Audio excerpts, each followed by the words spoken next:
All right, welcome. I am Magma. Have some theories that have led me to believe I may have found more clear and quantitative and consistent answers. Per the request of everybody and their mother, I'm making this video to go over three concepts: the double valid pullbacks, the higher time frame POIs, and the invisible zone, which is the meat and potatoes of all of it. I actually get most of my higher time frame POIs from the invisible zone, but there are higher time frame POIs that do occur outside of that. I did take a short here because of the double valid pullback and because we were in this higher time frame POI. I think what I did was took an entry once we crossed right here. Once we crossed right here, and then the stop loss ended up being 7 points, so not bad. The real good stuff is over here on these double valid pullbacks that occur on higher time frame POIs. So let's just get into these one by one. Double valid pullbacks. Those refer to candlestick structure. First thing I should say real quick is that I am a believer that if you are like fairly new, not even just fairly new, even if you've been doing this for years, but you are not professional, meaning you're not at least at the level where you're able to pay all of your bills consistently with trading, then you should not be trading the seconds time frame. I don't even have the seconds time frame. It's right here, but if I click it, it says I need to subscribe. Even though I am profitable, don't really have the experience under my belt, I don't feel like it's a very safe bet to be doing that early on when you're just trying to learn how to read price and write narratives. You need to be able to see it happen with enough time to react to it. Otherwise, you're going to be making a lot of mistakes and you're going to be thinking that the market is lying to you when it's not in general, but in the lower time frames, perhaps it is. On the 5 second or the 15 second or the 1 second, you might see a double valid pullback in your POI, but then you get wicked out or you get a closure above, and so you go long, and then it takes you out because on the higher time frame, on the 1 minute or the 12 minute, it was just a wick. Like, I'm not knocking the seconds time frame. I just think that the use for the seconds time frame should be for people who they are so good and advanced that they were making unlimited money on the higher time frame, and they now want to spend less time in the market and make the same amount of money. You're looking for the structure on the 12 minute, and you're looking for the confirmations on the 1 minute, rather than looking for structure on the 1 minute and looking for confirmations on the 5 second. Let's talk about a double valid pullback. So first of all, if we want to find a double valid pullback, we need to first know what a pullback is in general. To find the double valid pullback, you need a single valid pullback first, right? So we see prices moving up here. A pullback is what establishes a high or a low, not necessarily a protected low or high, but at least a valid one. So for instance, we have a high right here because we have closed below it. If we never closed below this entire candle, then this isn't considered a high. A valid pullback occurs when you get a closure below the highest point of the leg. Up here, this is the highest point of this leg. This is a pullback right here. If you have any prior knowledge about valid pullbacks or double valid pullbacks, and you've been in my group for a little while and you've heard me talk about it, you might be looking at this thinking, well, what the hell is this, Magma? This is a double valid pullback and we should have gone short, but then it failed. The problem is that we're not in a higher time frame POI. So if you're just using your 1 minute time frame, you're going to get screwed. Right when we close below this and get a double valid pullback, and you set your stop there and you set your target right here at this internal low, boom, your run through. That is because there's nothing to the left right there. There's nothing here, nothing right here. So why would a double valid pullback mean that price is going to turn around? It just doesn't. I'll go over a couple examples of a pullback. Here's the highest point of the leg. Here is a closure below it. That is one pullback. For instance, here is the highest point of the leg, no closure below it, so no pullback.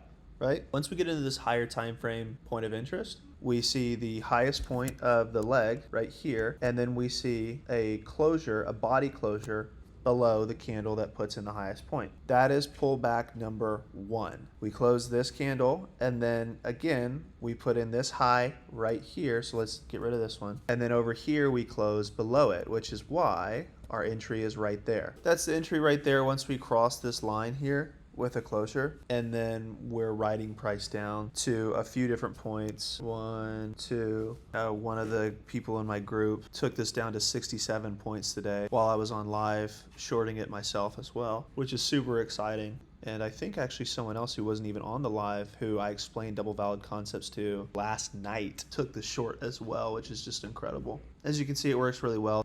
So the idea here, the same thing, we're going for 2 valid pullbacks in our POI. So here we have our POI, and then here we have the double valid pullback. We have failures to make the double valid pullback over here. Like we have a high, but we never close below it, so it's not an actual high, so it's not an actual pullback. We have one here, but that closes above it right here. Once it closes, we have to restart and look for a counter to restart. So you're looking for 2 valid pullbacks in a row to occur before you get a closure above the latest high. Right here we have this high established. Let me just clean this up real quick, hang on. We have a high established because it's the highest point of the leg and because we close below it. Once we close below this, we're looking for the next highest candle to close. We want it to close below this. This is okay. This wick out is okay. This is something that a lot of people were asking questions about in the chat today. It's okay for this to have a wick above it. You are watching for the closure. Once this puts in this high here and we have this candle here, we're looking for a closure below the highest point of this leg right here. Once this closes below it, this is a pullback, which means this is a high,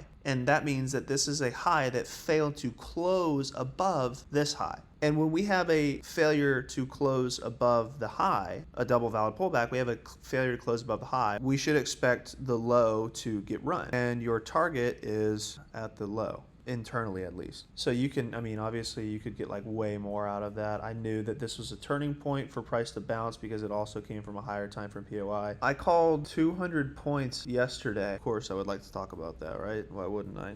I think it was at 58, maybe 58, 56, I don't remember. Basically said, if you close above 781.25, you can hop in and hold that to the moon. I'll show you guys. So you believe me, because I know that this is important stuff for people. So 10:53, which is, I'm Central Time, so it's 11:53. 11:53 right here. I saw that we were establishing a little bit of a low here. Close over 781.25 is higher low. And then I said something about, before that, if higher low confirmed, ride that until the moon up top. So once we close above here, the higher low gets established, and the entry was market, and the stop was down here. It ended up going 200 points, which in my opinion really is to the moon. I mean, that's a substantial amount of money, even for just one contract as a runner. That's a $4,000 contract. Let's talk about how this happened. So I think I actually wrote a story about how it happened. Let's go through it. I was gloating. I said you can hold it to the moon. It had only gotten 75 points at that time. I said let's break down what happened. So the first thing is on the 12-minute we failed to take the high up top, right here. So we ended up running lower. Because we failed to take the high up top, we ended up running lower. Price was marching down, and then we entered into a POI, a couple POIs. One was right here where we bounced, and another was right here. So we were very close to these point of interest, and I'm calling these POIs, they're part of the invisible zone model, which I will be going over on this video as well. Price peaked out but failed to close. If you zoom in here, price is coming down, and then we get another little breakdown here. On the same leg, we set a new low, and we go and we break the high that we came from, which to me screams that this is a range that we've established, a very small range that we've established. And we could have possibly just stepped out of the range on both sides at the same time. I'm looking for a new low to close above our established low. That would give me a higher low because of the double valid pullback. Here's pullback number 1, here is pullback number 2, and then we go up. So now because of this, the next thing we want to see is the low get run. So when we see this fail to take this high, we want to see the low get run. For price to continue down, we expect to see the low get run. It doesn't get run, right? Price doesn't get run. Then we make a pullback above this low. This is a low because we have this low put in, and then we have the candle that put this low point in is closed above. That makes it a valid pullback. That makes it a valid low. That makes this a failure to come and take this low because we get a valid pullback here. Now we have a low that occurred above the low that we needed to see get run. So we wanted to see this low get run, but it didn't. And we know it didn't. We know it failed because we closed right here. If this candle didn't close, let's say it wicked, you would most likely see price come even lower. We know that because we closed above this is a pullback, which makes this a valid low. Not protected low necessarily, but it is a valid low. It's not protected until it runs the high it came from, but it is a valid low right now. If the high that made that failure low is about to get clapped, so this would be the high that failed to take the low, right? This high failed to take this low. So we know at the very least this is going to get taken out once we cross here. We know at the very least, so this is TP1, and then obviously you've got another runner up higher for the external. God, this is like really hard to explain when I can't be there with people to let them ask questions. Okay, here's a good example. So for instance, this is an invisible zone mark out, and so is this as well. So let's zoom in and see what happens. So we have a 12-minute POI, and then let's look what happens on the 1 minute on the candlestick structure. Very zoomed in. So price comes down. This is the lowest point, and we need to see a closure above here. Price closes above here, comes and makes this other low point here, and then it closes above that, which means now we know that we have a failure to come take this low. We get a valid pullback that occurs above this pullback. This is a pullback, so this is a low. Not a protected low yet, but it's a valid low. And then we have another valid low here, and we have a higher valid low. When you have higher lows, you expect higher highs, right? So once we close there, right, on this candle, we expect this to work out for us. This is very common to see price come up for the first scalp and then come for the second touch. And we put in this low. We know it's a low because we close. And then we put in another low point with this red candle. And then we close above it. And then we can take our entry at market, or you can wait hoping that it comes down. I like the market entry though, especially when you only have to take like 7.5 points of drawdown. And this all started because, you know, we had a double touch at our higher time frame POI, and then we had a second double valid pullback right here. And yeah, I mean, the rest is history, right? Here is our lowest point of this leg right here, and we get a closure, so that's one pullback. And then here is this lowest point of this leg, and we get a closure. And so once we get that closure, we can enter. Obviously lots of risk on the table when you're using the 12-minute. You want to refine this, but just don't pay attention to the points. Imagine that's not the instance, right? Because we're looking for this high. I love taking profits early. If you're in my group or have been for a while, you know that I'm crazy about doing that. We bounce, we do a valid pullback right here, we do a valid pullback right here, and if you were to market enter and have your stop here, you would be fine. Typically when price is so far away from where it bounced, I do like to wait for a double valid pullback to occur after this is established here. Don't count the first pullback that happens on the bounce, count them here. So one, right, and then we have a low get put in here, and then once we see a closure above it, which doesn't happen until right here, you could watch for an entry from the last failure. This is a little invisible zone thing, but I'm going to talk about the invisible zone in just a second here. Oh, look at that. How? Seems impossible, right? I mean, I just eyeballed that from a bird's eye view. I didn't even look really in detail over here and scope out a zone or whatever, right? So what happened here was the invisible zone, but let's zoom in and find the POI, and let's just extend this out. That way we know where we're at. So we did wick into it, which is great. That's what you want to see. Final double valid pullback. Then I'll shut up about it and we'll talk about the invisible zone. I'm sorry. Someone asked me about this. I think it was NAB. If you get a pullback right here and the next candle closes it, and then you get another little down candle and then you close above it, is that considered a second valid pullback? Yes, that is. Once you close there, you can market enter there. The second touch provides opportunity too, though. We have our low here that we need to get below, but we fail to, and then we close above the candle that fails to. We come a little bit lower, and then we close above that candle, and then we can take our entry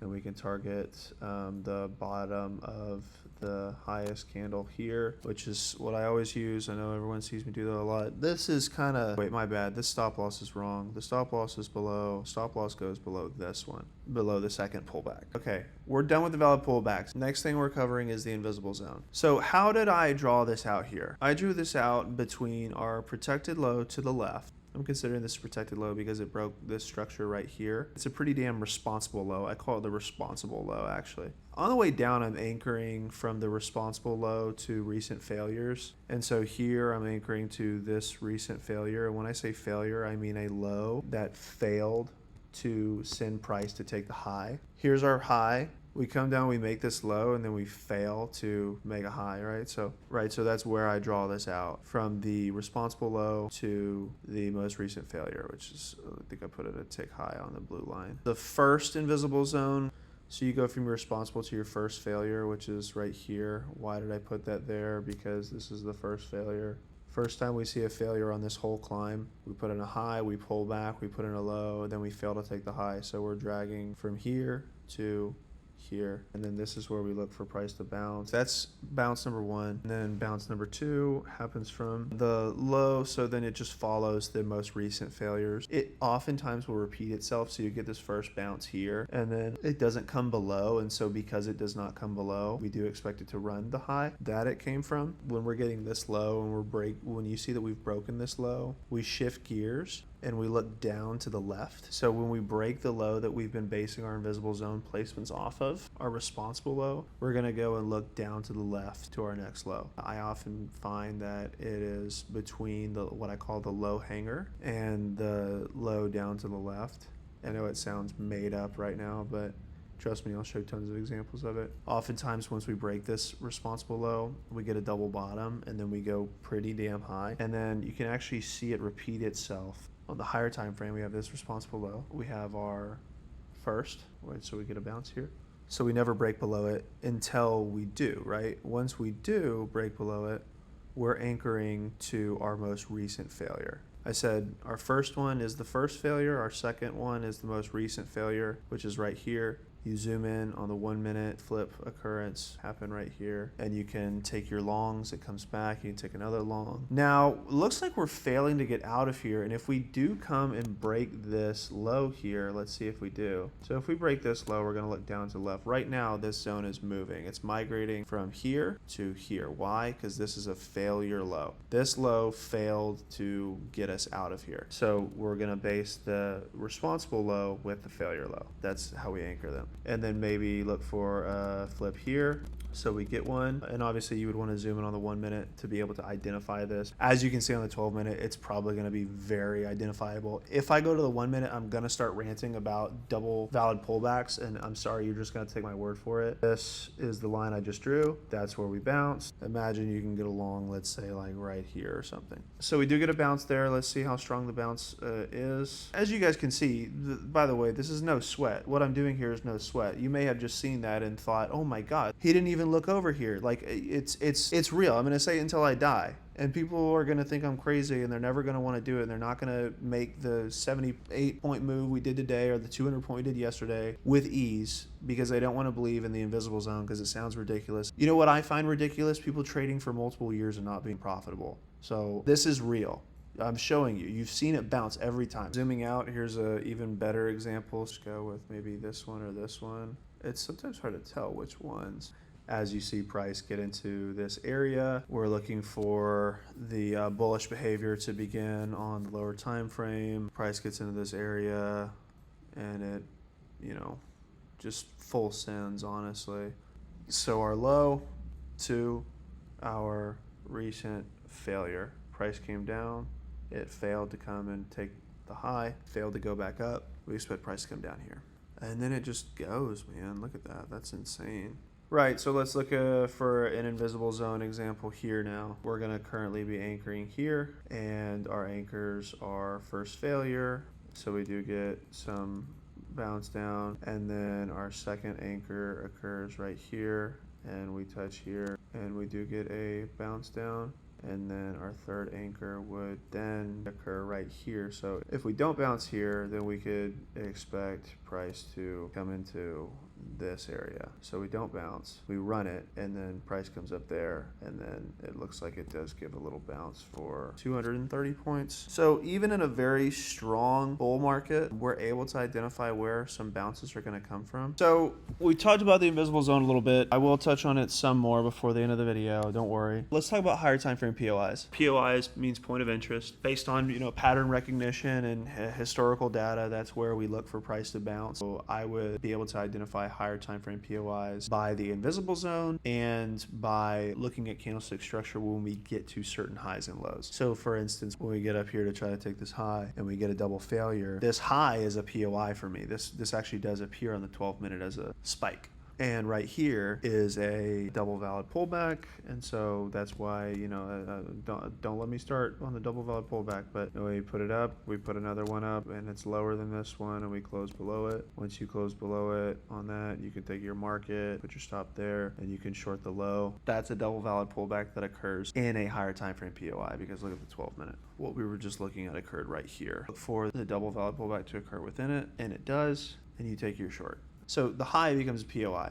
Becomes a point of interest because we're interested in it. Why are we interested in it? Because price makes decisions at highs and lows. Price comes up here, and are we going to take it? We don't know. Let's see. POI, we're just watching. When we get a flip, like we're hoping for, so that we can participate, we get a double valid pullback, we enter our short, and the rest is history. Once we get down here to this POI, clearly it's at these lows. I'm drawing this not for it to just touch the line, right? I'm drawing a zone. You have to remember that. The zone claims to expect to break these, but respect these. The zone claims to break this, but respect this. And so we're looking for the flip in here. The closer we get, the stronger the confluence, right? If we start to get a flip up here, I might not take it, but this close, we're pretty damn close right here. That's enough for me. We did take this trade, I'll tell you that, and I don't think I was the only one. So the first bounce comes from your low to your first failure, which occurs here, and we see price bounces here for a pretty juicy long.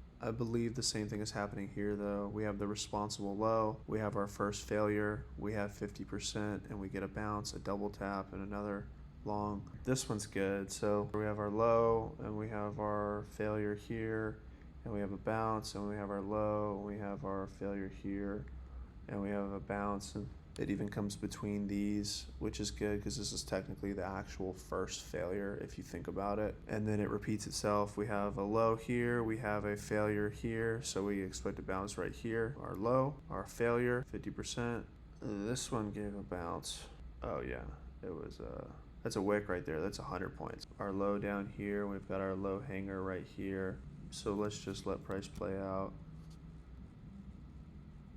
If you zoom in you're on the 12-minute here, you can see right here, you would be able to find a bounce on the 1 minute, and you'd be able to get 61 points out of it, which pays the bills at the very least. And then we're gonna anchor to the lower one right here and see if we can get a bounce there, which we get a double touch. Why did we move it? Because we were here, and then we anchored to our next one, which is our failure right here, our failure to break up to the upside. We touch. Oh yeah. Plenty of points. I don't know if you can see the invisible zone occurring on the lower time frame. Well, just like more zoomed in, but there's one there, so we're anchoring from here to here and from here to here. Now, if it does come and break below this low, then that's when we look for price to anchor from here to the most recent failure. So that would go down to the left. I just played price out a little bit, but I started having a coughing fit. Price will come down and break through this low. Once we see this low get broken, we want to anchor to the failure low, which is right here, the most recent failure low. So we're now anchored from the low down to the left to our most recent failure low, and that's where we expect to see another bounce. And it looks like it did give another 120 or so. So anyways, that basically sums it up. We have the Discord group. I'm trying to look into getting it more organized and kind of in more of like a systematic approach. That way we can get everyone the help that they need, and be able to allocate more of my time to it. Have to work on getting it a little bit more organized as well. This is how I trade. To sum it up, I use invisible zones to mark out my higher time frame POIs, and I look for double valid pullbacks on the 1 minute to confirm the reverse. The double valid pullback happens in the higher time frame POI, and the higher time frame POI comes from the invisible zone. You can get higher time frame POIs from other places. Like I said, I did take that short based off of this hidden S&D here today. Once I saw on the 1 minute the flip. So higher time frame POIs doesn't just apply to the invisible zone, but it's very, very helpful. As you can see, my Discord is Magma Pject. I believe that that's my Twitter as well, Magma Pject. So I don't really post much on there, but I probably will in the future. You know, look at Cam today, 2 trades, 4 contracts, right? I thought it was just 2 contracts, but and then still 100% win rate. We had Anesthetic. It looks like he had a 100% win rate as well. DJ Azra said he was using the invisible zone all day and on a real live account and just raking in the dough. Profitable day following magma zones. Yeah, so just all kinds of good stuff going on here, and I'll probably start to post more about that on Twitter. All right, guys, so that's basically it for now. I'll make a part 2 sometime. Once I can collect more questions from everybody, I'll make a video basically just answering all those specific questions. But until then, have a good day. See ya.